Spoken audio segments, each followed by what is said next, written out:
Hello, my name is Joshua Scott. I am 34 years old and currently live in Miami, Florida, where the golden sunshine stretches across endless beaches. But my story doesn't begin here. It started back in my days in San Diego, California, in a family I once thought was my entire world. I am a real estate consultant and manager, a career I've poured my sweat and heart into building. People say I'm reserved, perhaps because I don't like to boast or attract curious stares. But if you ask me about my past, I'll tell you, not to brag, but so you can understand why I've become the person I am today. I wasn't born into the loving arms of my biological parents. I was adopted from an orphanage at the age of 4.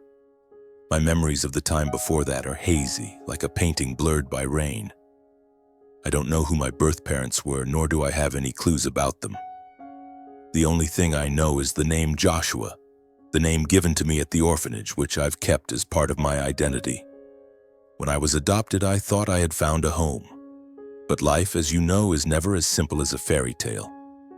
My adoptive father, Martin Scott, was an ambitious but vain man. He was the CEO of a car dealership in San Diego, earning a decent amount of money, enough for our family to live comfortably. But for him, money was never enough. He loved showing off, gleaming cars, expensive suits, and lavish parties where he could stand in the spotlight and talk about his successes. I still remember the times he drove home in a brand new Cadillac, a triumphant smile on his face, as if the whole world was bowing to him. But behind that glamour, I soon realized he was a reckless spender, borrowing from banks to sustain his extravagant lifestyle.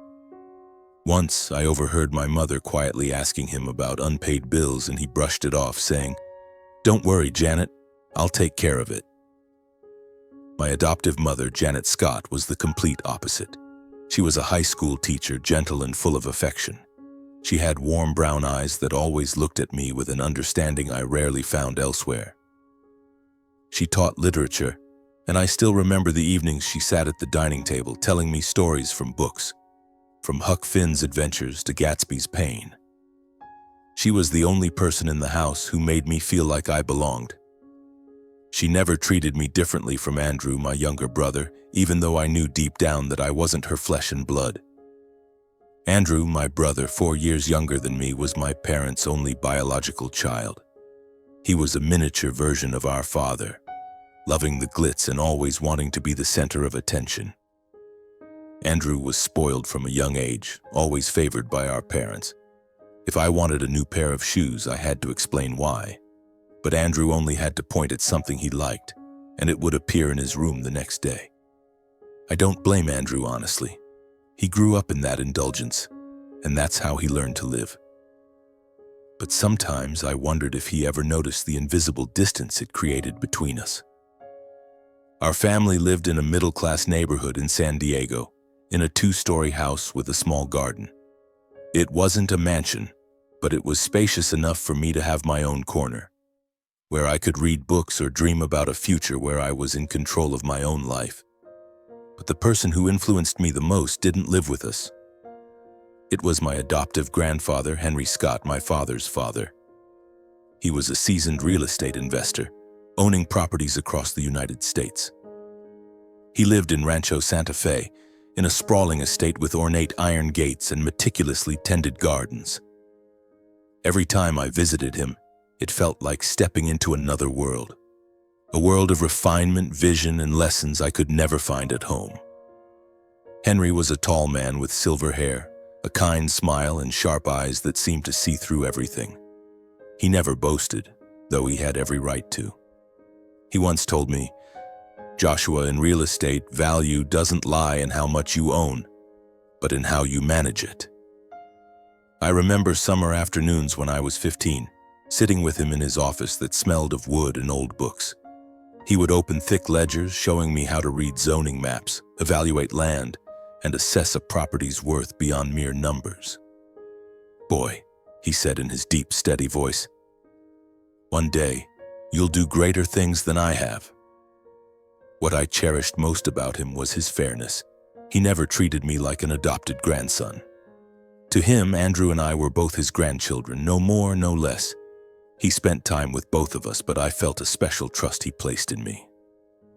Perhaps he saw that I listened, that I learned, and that I wasn't swept up in the false glamour like my father or Andrew. He often spoke to me about the importance of building a reputation and relationships, saying they were assets more valuable than gold. Money can buy land, but only integrity can keep it, he said, and I carried those words in my heart. But our family wasn't always harmonious. Despite my mother's efforts to bridge the gaps and keep us connected, I always felt like a misfit puzzle piece. My father often called me the kid we picked up. Not with malice, but each time I heard it, it felt like an invisible knife cutting into my heart. Andrew, as he grew older, picked up on it too, occasionally throwing out snide remarks.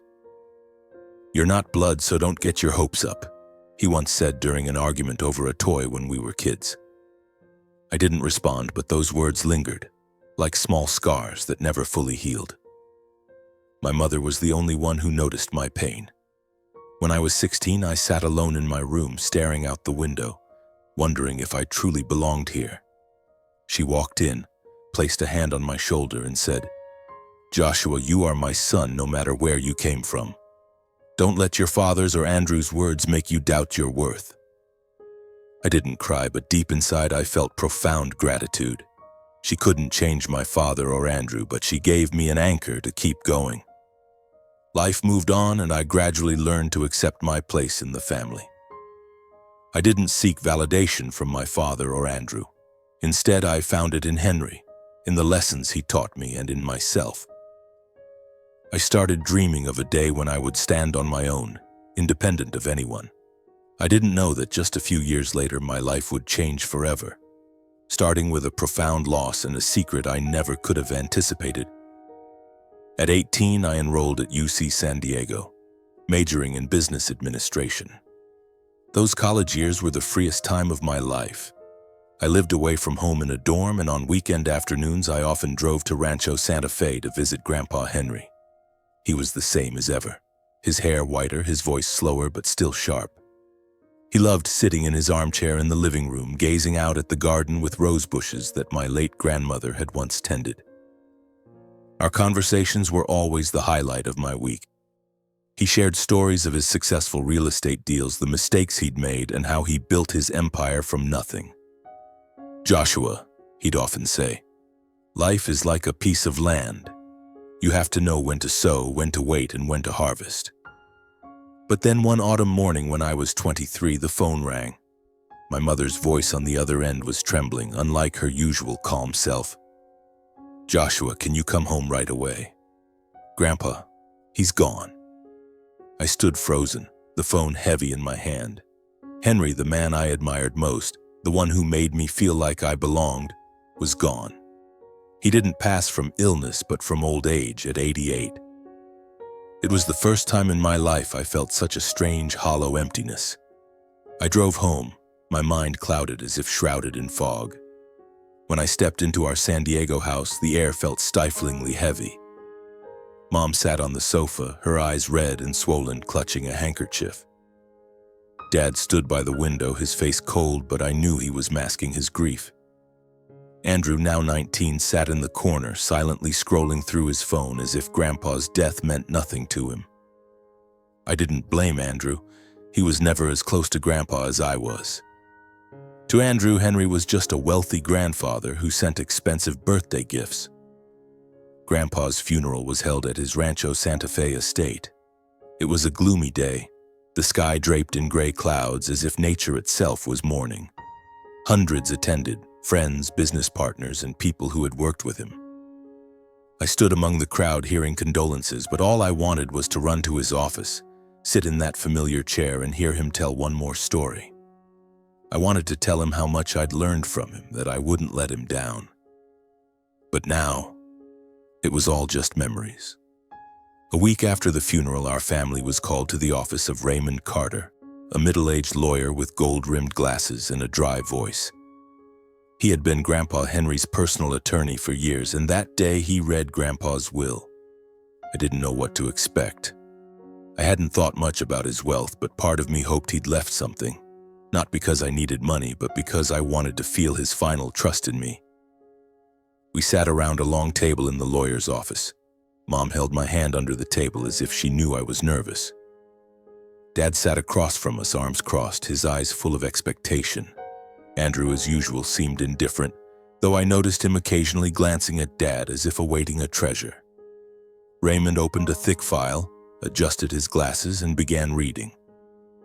Henry Scott, as the testator, has distributed his estate as follows. His voice was steady, but each word hit me like a hammer. Dad inherited a portfolio of properties worth about $7 million, including several luxury apartments in Los Angeles and a small shopping center in San Diego. Andrew, despite being only 19, received an investment fund and 2 other properties, totaling around $5 million. Mom was given a cash sum in the vacation home in Palm Springs, her favorite retreat. As for me, I listened anxiously, waiting for my name, but when the lawyer finished, he closed the file and fell silent. My name wasn't mentioned. The room sank into stillness. I felt the blood in my veins turn to ice. Dad looked at me, the corner of his mouth curling into an unreadable smile, not quite malicious, but enough for me to know what he was thinking. Andrew didn't hold back. He burst out laughing, his voice dripping with sarcasm. An adopted kid dreaming of an inheritance, huh, Joshua? Mom squeezed my hand, whispering, "Don't mind them." But I couldn't help minding. I wasn't angry at Grandpa Henry. I couldn't be. But the pain in my chest burned like a smoldering fire, consuming any faint hope that I was truly part of this family. As we left the office, Dad patted my shoulder, his tone half joking, half serious. "Don't be sad, Joshua. Grandpa must have had his reasons. Just focus on your studies and I'll take care of you." But I knew Dad wouldn't take care of me. To him, I was just a responsibility, not a son. Andrew was worse. On the drive home, he wouldn't stop talking about buying a sports car, traveling to Europe, and living like a king with his inheritance. I sat in the back seat staring out the window, trying not to let tears spill. That night, I lay in bed staring at the ceiling. I wondered what I'd done wrong. Was I not good enough? Did Grandpa, despite his affection, not see me as his true grandson? Those questions swirled in my mind, keeping me awake. But then I remembered his words. "Joshua, your value isn't in what others give you, but in what you build." I told myself I wouldn't let this define me. If Grandpa didn't leave me anything, he must have had a reason. I trusted him. I had to trust him. Mom was the only one who saw my pain. The next morning, she knocked on my door, bringing a tray of freshly baked cookies, my favorite since childhood. She sat beside me, saying little, just placing a hand on my shoulder. "Joshua," she said softly, "I know you're hurting, but I believe you'll do great things. Grandpa believed it too. Don't let the will make you doubt yourself." I nodded, but inside I still felt empty. Mom couldn't understand that for me, the will wasn't just about money. It was about where I belonged. In the months that followed, our family's life changed rapidly. Dad began spending more extravagantly than ever. He bought a yacht, threw lavish parties, and even invested in business ventures I knew would fail. Andrew started living like a rock star, buying designer clothes and partying at exclusive clubs. I watched them and wondered if they ever thought about preserving what Grandpa Henry had left. To them, his wealth was a gift from the heavens, not a responsibility. As for me, I threw myself back into school, burying myself in studies and my own plans. I started working part-time at a small real estate firm, learning everything I could. I wanted to prove I didn't need a will to succeed. But deep down, I carried a wound. I missed Grandpa Henry, his lessons on zoning maps, his kind smile. I wondered if he had truly forgotten me or if he had a plan I didn't yet understand. I didn't know that years later a call from Raymond would reveal everything. A secret Grandpa Henry had kept, not just from me but from the entire family. A secret that would change how I saw him, myself, and what I could achieve. 2 years after Grandpa Henry's passing, I was 25, freshly graduated from college and taking my first steps into the world of real estate. I worked for a small firm in San Diego, hustling to find clients, learning to negotiate, and trying to build a name for myself. Life wasn't easy. I lived in a modest apartment, saving every penny to invest in my future. But I didn't complain. Whenever I felt exhausted, I recalled Grandpa's words. Your value lies in what you build. I was determined to create something worthwhile, not just for myself, but to prove I was worthy of the lessons he'd taught me. Meanwhile, my family was spiraling downward. Dad spent money as if it would never run out. He bought another sports car, took extravagant vacations, and invested in projects I knew were financial traps. Andrew, now 21, was no better. He dropped out of college, declaring he'd get rich quick by starting his own company. But Andrew's startup was little more than a playground. He spent money on parties, expensive watches, and business ideas that never materialized. Mom was the only one in the family who stayed grounded. She continued teaching, still gentle, but I saw a quiet sadness in her eyes when she watched Dad and Andrew squander Grandpa's wealth. I tried to keep my distance from the family, not out of anger, but because I didn't want to be pulled into their chaos. I only came home for special occasions, Christmas, Mom's birthday, but each visit made the gap between us more apparent. Dad and Andrew still tossed out occasional barbs. How much you making as a real estate broker? Enough for a decent car yet? Andrew once asked, smirking. I didn't respond. I'd learned to stay silent, to hold my pain inside and turn it into motivation. Then, one April afternoon, while I was in my small office reviewing a land sale contract, my phone rang. It was an unfamiliar number, but the area code was San Diego. I answered, and the dry, familiar voice of Raymond Carter, the lawyer, came through. Joshua, it's Raymond Carter. Can you come to my office tomorrow? There's something important regarding Henry that I need to discuss with you. My heart raced. Henry? It had been 2 years since his passing, and I thought everything about him was settled. The will had been read, the estate divided, and I'd received nothing. So why was Raymond calling? I agreed to meet, but that night I couldn't sleep. I lay in bed, my mind spinning with questions. Was there a mistake in the will? Or was it just a minor legal formality? Deep down, I felt a faint spark of hope, like a flickering candle in the dark. The next morning, I drove to Raymond's office in downtown San Diego. It was the same as before, the smell of old paper, dark wooden bookshelves, and the long table where I'd heard the will read 4 years earlier. Raymond greeted me with a faint smile and invited me to sit. He pulled a large, sealed envelope from his drawer with Grandpa Henry's handwriting on it.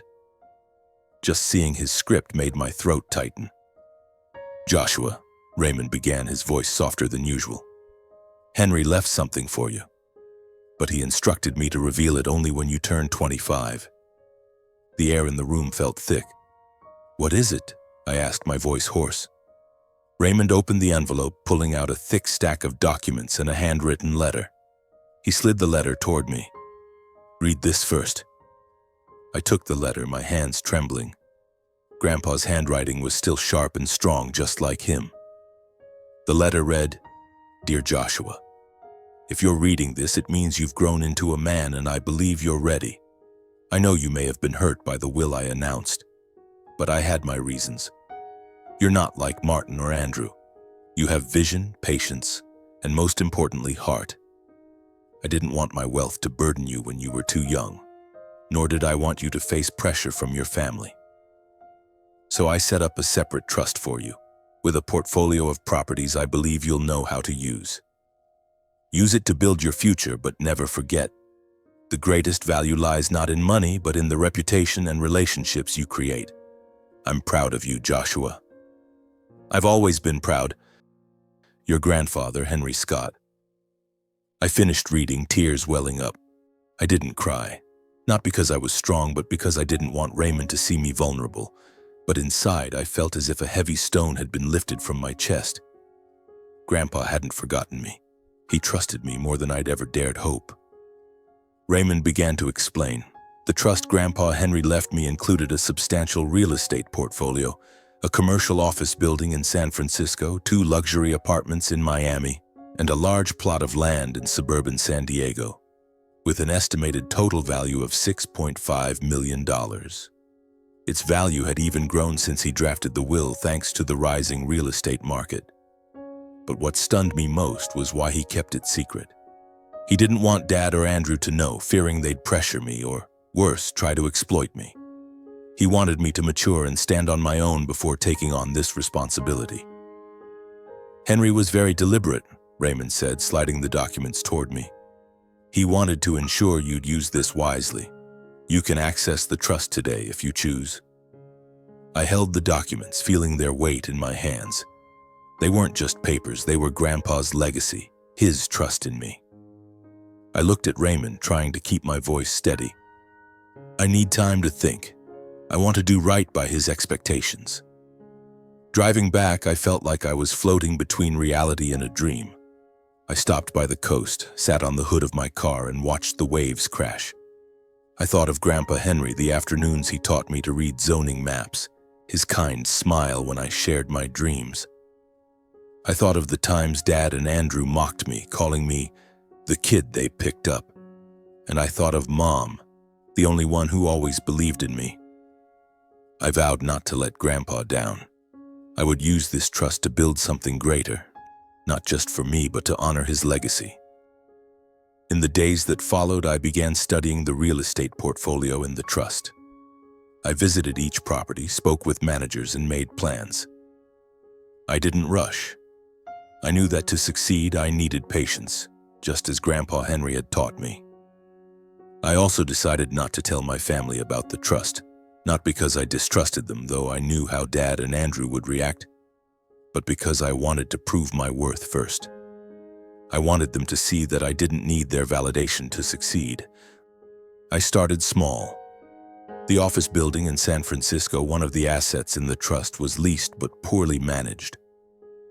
I met with the manager, an older man named Carl, who had worked for Grandpa Henry since the 80s.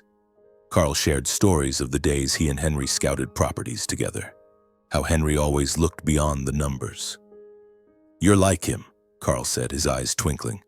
"You don't just see money, you see potential." His words were like a cool breeze fueling my drive. I spent months improving that building, upgrading the electrical system, modernizing the workspaces, and securing long-term tenants. I learned how to negotiate, persuade, and inspire trust in my vision. When the building started generating steady profits, I felt a quiet but fierce pride. It wasn't just about the money, it was proof I was on the right path. The 2 luxury apartments in Miami were the next challenge. Miami's real estate market was vibrant but fiercely competitive. I flew there, staying in a budget hotel to save costs, and began assessing the properties. Located downtown with ocean views, the apartments needed renovations to attract high-end clients. I hired an interior design team, worked with contractors, and personally oversaw every detail. When the project was complete, I leased both apartments at higher rates than expected, and the cash flow began rolling in. For the first time, I felt like more than a broker. I was an investor, like Grandpa Henry. The plot of land in suburban San Diego was the biggest challenge. It was large and well located but undeveloped. I spent nights studying urban planning and local development trends. Ultimately, I decided to turn it into a small commercial complex with shops and offices. The project consumed nearly all my time and energy for 2 years, but when it was finished, it became the crown jewel of my portfolio. I named it Henry's Legacy as a tribute to him. While I was steadily building my future, my family took a different path. Dad, with his $7 million inheritance, continued his lavish lifestyle. He bought a vacation home in Hawaii and threw parties I only heard about through Mom's casual remarks. But I knew he was in trouble. During a Christmas visit, I glimpsed a stack of bank letters on the kitchen table. The red-inked debt figures sent a chill down my spine. Dad had borrowed heavily and was selling off properties to cover it. Instead of cutting back, he used the money for more luxuries, as if he believed the funds would never run dry. Andrew was worse. Another of his startups, some fashion-related app, quickly failed. He burned through hundreds of thousands on advertising, a lavish office, and even a Lamborghini to impress investors. But no serious investors came. Andrew had no plan, no vision, just blind confidence fueled by his inheritance. When the company went bust, he sold off the properties Grandpa left him, one apartment in Los Angeles, then a plot in San Diego, all to pay debts and sustain his flashy lifestyle. Mom was the only one I stayed in regular contact with. She called me weekly, sharing stories about her students and the books she was reading. But I could tell she was hiding her worries. "Your dad and Andrew, they don't know when to stop," she once said, her voice tinged with sadness. I wanted to help, but I knew I couldn't change them. I could only focus on my own path and hope they'd eventually see reason. Family ties grew more distant. I rarely came home except for special occasions. Each time we met, Dad and Andrew tossed out their usual jabs. "Still grinding away at that boring broker job?" Andrew asked with a smirk at Mom's birthday party. I just smiled, saying nothing. They didn't know I'd earned millions from my investments, quietly building an empire, and I had no intention of boasting. To me, success wasn't about proving them wrong. It was about keeping my promise to Grandpa Henry. At 28, I moved to Miami, wanting a fresh start. Miami felt like a place where I could be myself, free from comparisons. I kept a low profile, living in a modest apartment and driving an ordinary car. But in the real estate world, my name started gaining recognition. Partners called me Henry Scott's heir, and I took pride in that. Not for the fame, but because I knew I was following the path he'd laid out for me. By the time I turned 30, I had built a substantial investment portfolio. The office building in San Francisco, the Miami apartments, and Henry's legacy complex were all generating steady profits. But I didn't stop there. Grandpa Henry once said, "In real estate, opportunities are like ocean waves. You have to catch them at the right moment." And I was always looking for the next wave. That year, Florida's tourism and hospitality market showed signs of recovery after a downturn. I saw potential in resorts and hotels, assets that could generate cash flow and build a brand. I began researching, traveling between Miami and nearby cities to scout properties. One day, I came across a listing for a resort in Key West, once a renowned destination but now run down due to poor management. Its sale price was far below its true value, and I knew it was an opportunity. I visited the resort on a sunny morning. The main building retained its classic charm, with white domed roofs and balconies overlooking the sea.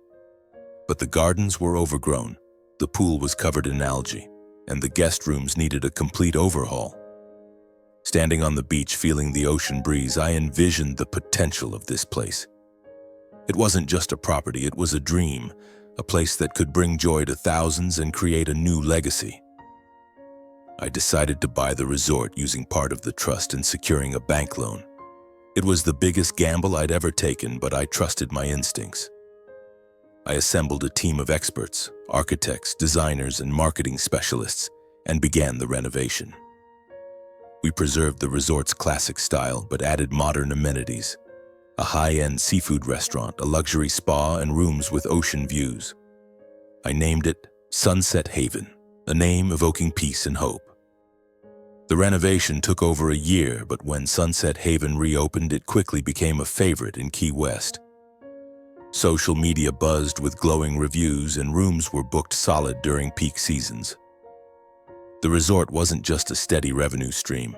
It became the golden goose of my portfolio. Every time I walked into the grand lobby, seeing guests laughing and enjoying themselves, I felt like Grandpa Henry was smiling somewhere, proud of me. I maintained my low profile. No one at the resort, except a few senior managers, knew I was the owner. I preferred working behind the scenes, noting areas for improvement and ensuring every detail was perfect. To me, Sunset Haven wasn't just an investment. It was proof of what I'd learned from Grandpa Henry and a testament to my worthiness of his trust. Meanwhile, back in San Diego, my family continued their decline. Dad had sold nearly all the properties Grandpa left him, and Andrew was drowning in debt. Mom called me once, her voice heavy with worry. "Joshua, I don't know what to do. Your dad and Andrew, they won't listen to me." I comforted her, but I knew I couldn't pull them out of the hole they'd dug for themselves. All I could do was stay on my path and hope that one day they'd see me differently. But fate, as it often does, had its own plans. A pivotal family vacation was approaching, where my family unknowingly chose Sunset Haven as the venue to introduce Andrew's new girlfriend. They had no idea it was my resort, and I never anticipated that this moment would become a turning point, a chance to confront our tensions not with anger, but with truth. I got a call from Mom on a Saturday morning while reviewing Sunset Haven's financial reports. Her voice was unusually cheerful, a stark contrast to recent calls. "Joshua, are you free next week?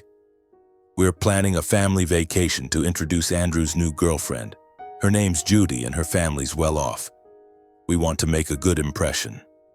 I smiled over the phone, sensing Mom's excitement.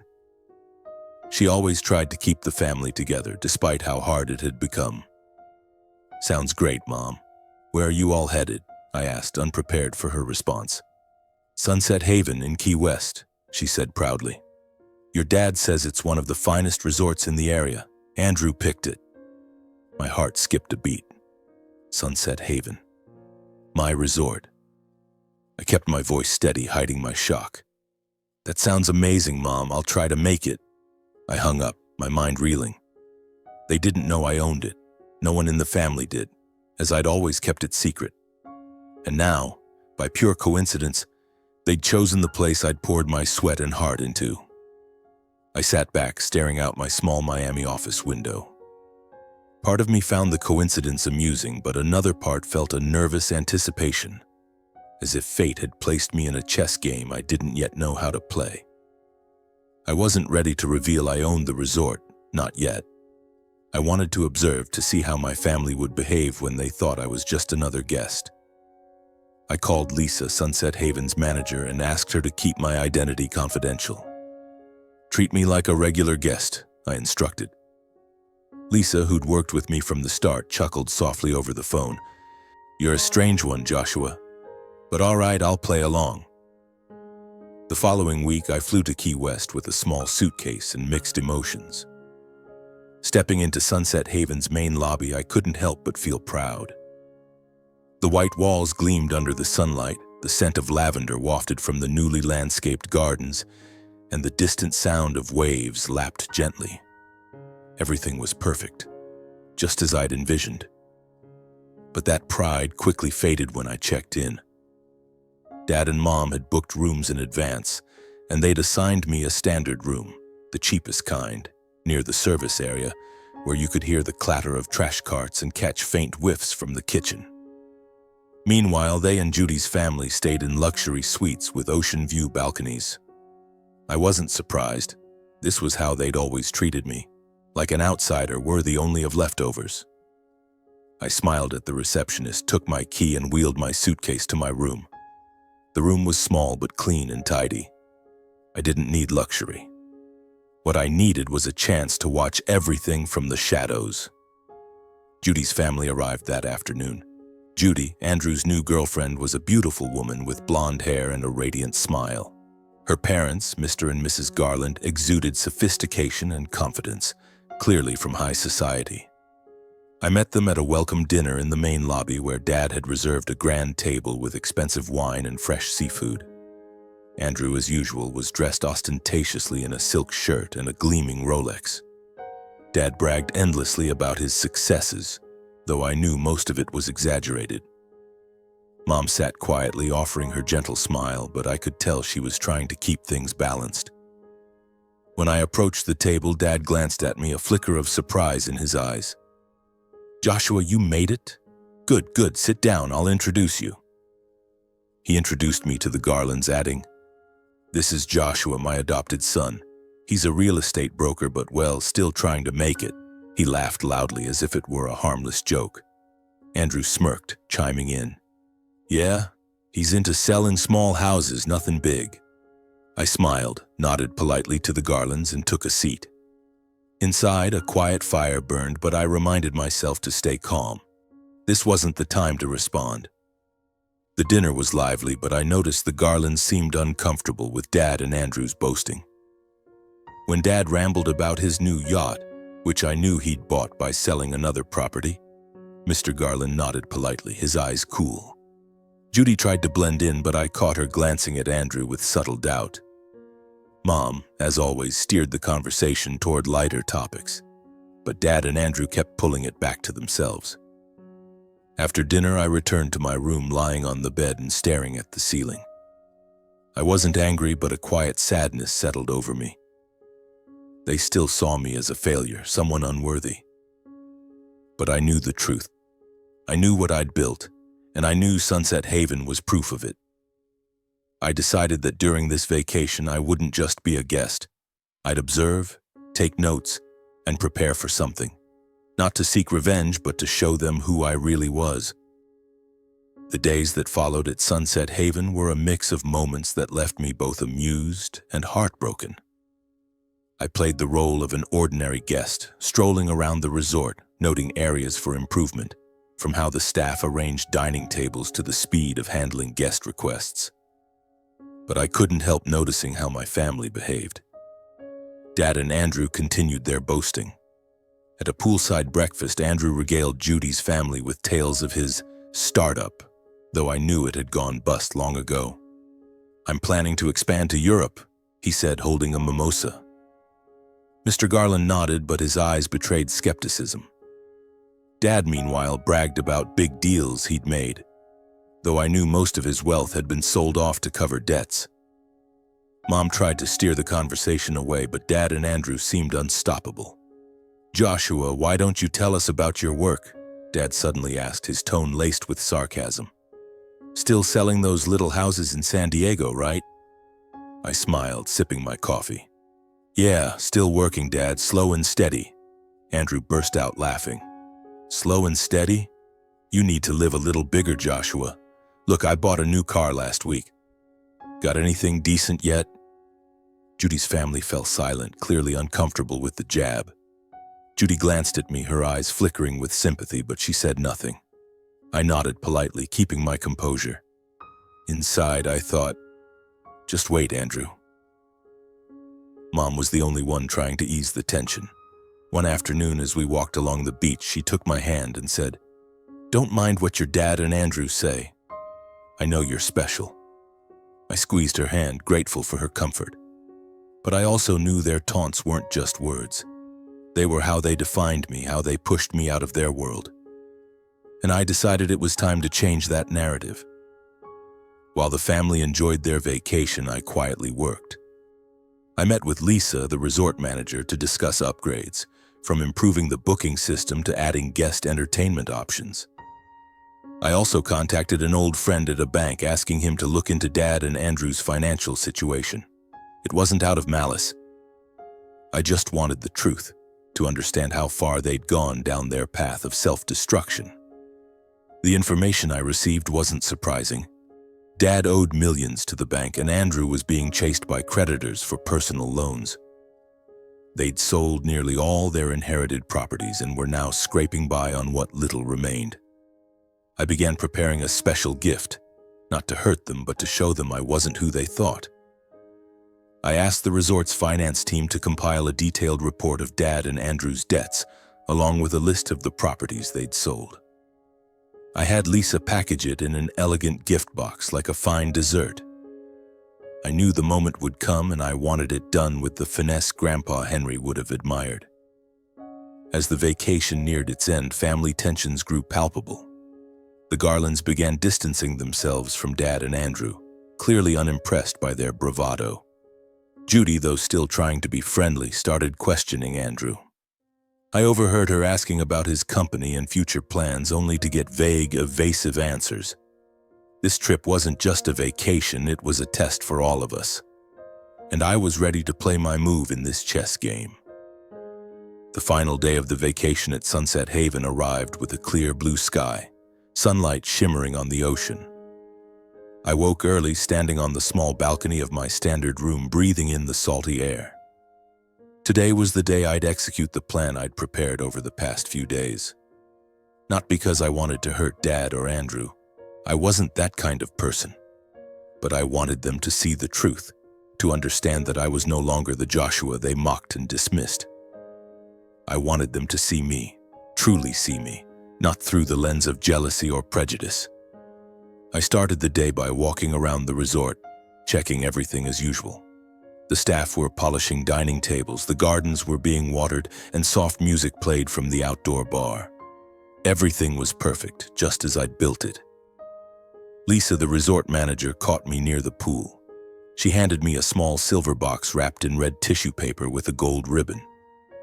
"Your requested gift," she said, her eyes twinkling as if she knew what was coming. I smiled, thanked her, and carefully tucked the box into my bag.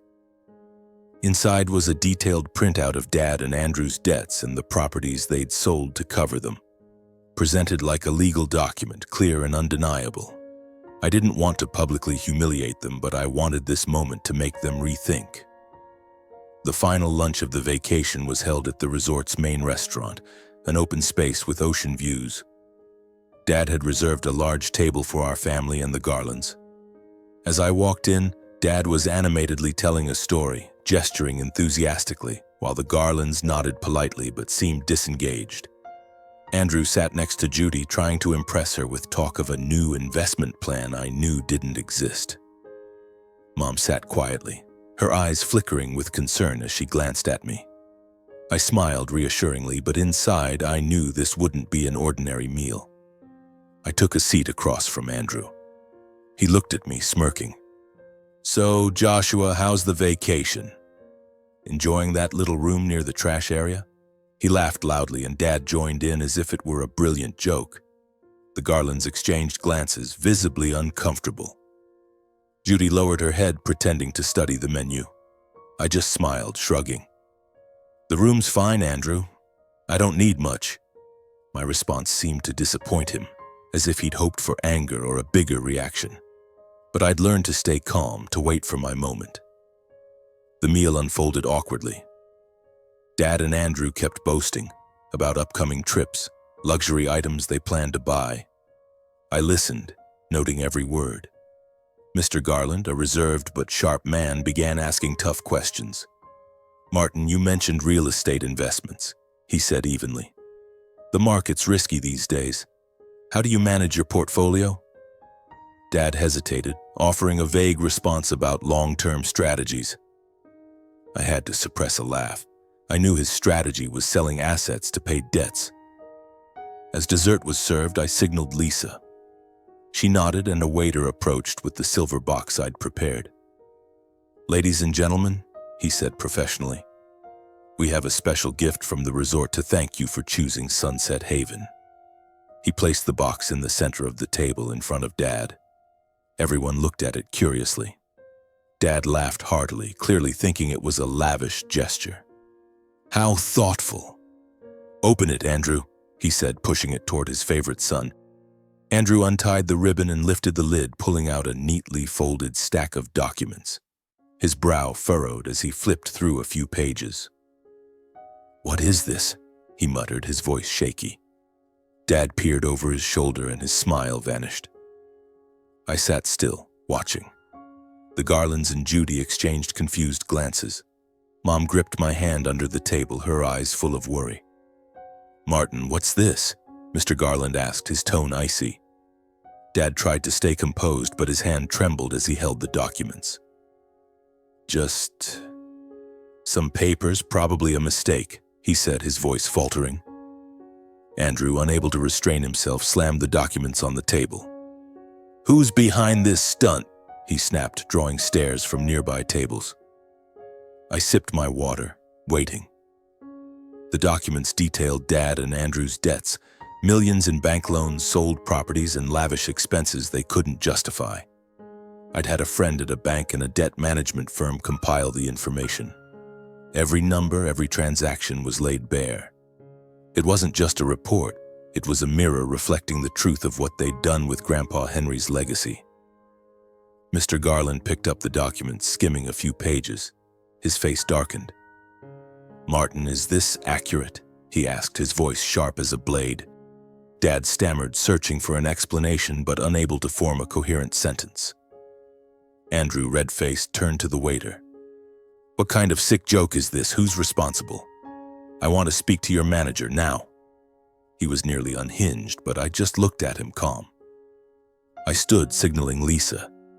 She approached, maintaining her professional smile. "Dear guests," she said clearly, "if there are any complaints about our service, please address them to our owner." She paused, looking directly at Dad and Andrew. "Mr. Joshua Scott, the owner of Sunset Haven." The table fell silent, not an immediate stunned silence, but a heavy one.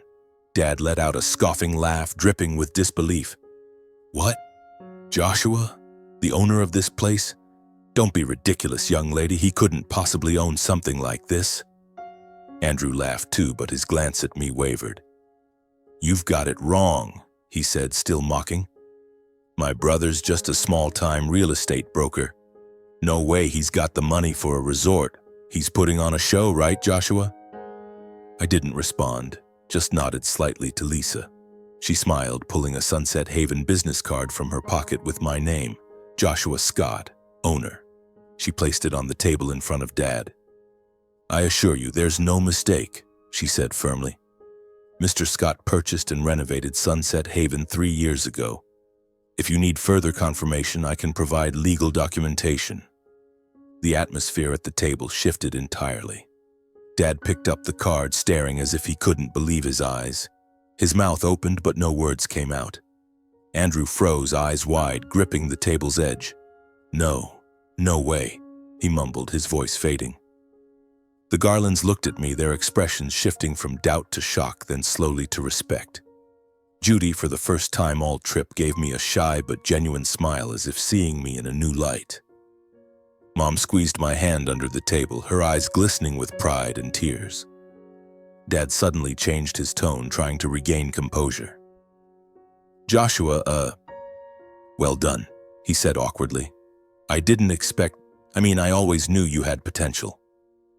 Andrew stammered too, clearly trying to smooth things over. "Hey Joshua, all that stuff these past few days, just joking, you know? Don't take it personally, we're family, right?"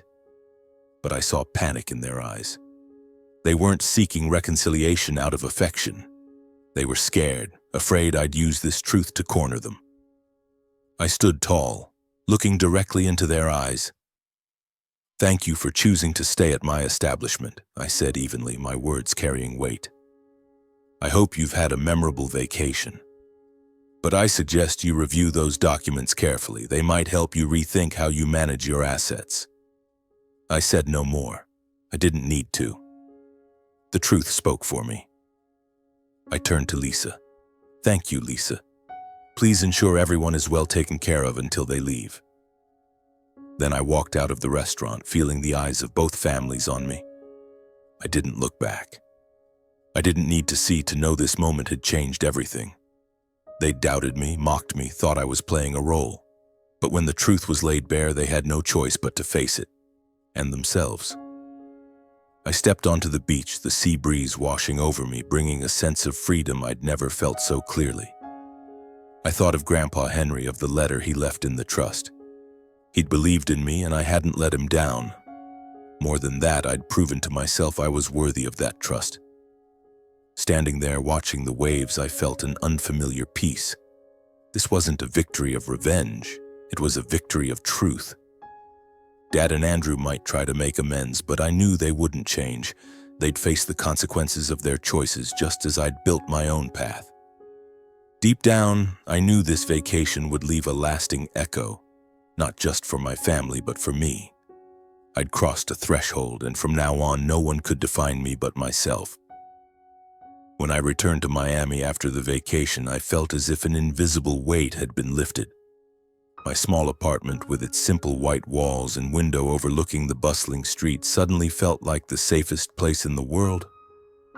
I sat at my desk, opened my laptop, and reviewed Sunset Haven's financial reports. The resort was thriving, bookings were steadily increasing, and the improvements I'd noted during the trip were already being implemented. But my mind wasn't entirely there. I thought of Dad, Andrew, Mom, and what had happened in Key West. I didn't feel triumphant, but I felt peace, a peace I'd been searching for a long time. In the days that followed, my phone rang constantly. Dad called first, his voice hesitant, unlike his usual confidence. "Joshua, where are you?" "I'd like to talk," he said, trying to sound gentle. I knew he wasn't really apologizing. He wanted my help, my money, my connections to pull him out of his debt. I responded briefly, politely but firmly. "Dad, I'm busy. If you need something, talk to Mom and I'll consider it." I hung up, cutting off any chance for him to press further. Andrew called too, but I didn't answer. He sent a long string of texts, a mix of apologies and excuses, but I didn't reply. I wasn't ready to cut them off completely, but I needed boundaries. They'd had too many chances to change, and I couldn't keep fixing their mistakes. Mom was the only one I wanted to talk to. She called me one evening, her voice as gentle as ever. "Joshua, I'm so proud of you," she said, and I could hear her holding back tears. "I had no idea you'd accomplished such great things." Henry, he must be smiling somewhere. Her words warmed my heart. I told her about the trust, what I'd built, and how I wanted to preserve Grandpa Henry's legacy. She listened, and when I finished, she said simply, "You're my son, Joshua, no matter where you came from." It was the first time I'd cried since Henry's death, not out of sadness, but because I knew I wasn't alone. I later heard about Judy's family through a mutual friend. The Garlands, after seeing the truth about Dad and Andrew's finances, decided Judy shouldn't pursue a relationship with Andrew. Judy, I was told, was disappointed but not surprised. She even sent me a brief message. "Thank you for showing me the truth, Joshua. Wishing you success." I didn't respond, but I smiled reading it. I didn't blame her. She was just someone caught in my family's story. As I'd predicted, Dad and Andrew quickly faced consequences. The bank began seizing assets, forcing them to sell their last holdings, the yacht, the Hawaii vacation home, even Andrew's prized Lamborghini. Mom told me they'd moved to a smaller house in San Diego, living more frugally than ever. Dad no longer threw lavish parties, and Andrew, for the first time, had to take a regular job. I didn't take pleasure in the news, but I wasn't sad either. They'd chosen their path, and now they had to live with it. As for me, I kept working. Sunset Haven became one of Key West's most renowned resorts, drawing guests from across the globe. I expanded my portfolio, acquiring a small hotel in Miami and a plot in Orlando for development. But I stayed true to my low-key lifestyle. I didn't need fancy cars or mansions. I drove an ordinary car, lived in my modest apartment, and focused on what mattered: improving the resort's services or rereading Grandpa Henry's notebooks, which I kept in a safe. One evening, I sat on Sunset Haven's balcony watching the sun sink into the sea. The sky glowed orange, and I recalled Henry's words. "In real estate, the greatest value isn't in land or buildings, but in the reputation and relationships you build." I smiled, feeling as if he were somewhere, watching and nodding. I'd done what he expected, not just building wealth, but a reputation rooted in integrity and hard work. More than that, I'd overcome myself. The years of mockery, being dismissed, being called the adopted kid, no longer defined me. I'd risen above them, not through revenge, but by proving who I was. The Sunset Haven vacation wasn't just a turning point for my family. It was a turning point for me. I'd found confidence, peace, and a sense of belonging I once thought I'd never have. I didn't know what the future held. Maybe one day Dad and Andrew would truly change, and we'd find a way to reconcile. Maybe Mom would visit me in Miami and we'd walk the beach together, reminiscing about old times. Maybe I'd keep expanding my empire, or perhaps I'd find a new purpose, a new dream. But one thing I knew for certain: no one would define me anymore. I was Joshua Scott, not an adopted kid, not an outsider, but a man who'd built his life step by step. As the sun sank below the horizon, I stood, taking a deep breath. The sea breeze carried the scent of salt and freedom. I thought of Grandpa Henry, Mom, my achievements, and what lay ahead. I smiled, not because I'd defeated anyone, but because I'd found myself, and that to me was the greatest victory.